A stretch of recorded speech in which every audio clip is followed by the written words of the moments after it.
আপনাদের ফোনে যদি এখন থেকে কেউ কল দেয় তাহলে তার নামটি বলে দিবে সে কে কল দিয়েছে। আপনারা যদি দূরে থাকেন তাহলেও তার নামটি বলে দেবে যে কে কল দিয়েছে। এটা করার জন্য আপনাদের ফোনে অবশ্যই এই ডায়াল প্যাডটি থাকা লাগবে, গুগল ডায়াল প্যাড।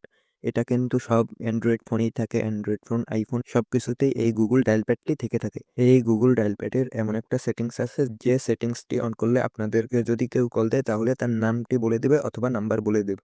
এই সেটিংসটি করার জন্য আপনারা এই ডায়াল প্যাডের ভিতরে চলে যাবেন। ডায়াল প্যাডের ভিতরে যাওয়ার পরে উপরে থ্রি ডট আইকনে একটা ক্লিক করে দেবেন। থ্রি ডট আইকনে ক্লিক করে দেওয়ার পরে দেখতে পারবেন সেটিংসের উপর ক্লিক করে দেবেন। সেটিংসের উপরে ক্লিক করে দেওয়ার পরে দেখতে পারবেন কলার আইডি অ্যান্ড অ্যানাউন্সমেন্ট, এটার উপর একটা ক্লিক করে দেবেন। এটার উপর ক্লিক করে দেওয়ার পরে পরে দেখতে পারবেন অ্যানাউন্স কলার আইডি, এটার উপর ক্লিক করে দেবেন।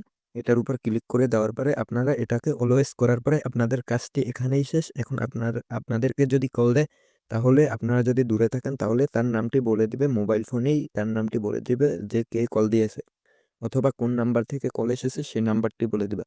আপনার অফিস বা কেউ যদি কল দেয় আপনারা দূরে থাকেন তার নামটি বলে দিবে আপনার এই ফোনটি। তো পুরো ভিডিওটি ভালো লাগলে অবশ্যই ভিডিওতে একটি লাইক করে চ্যানেলটি সাবস্ক্রাইব করে দিয়েন।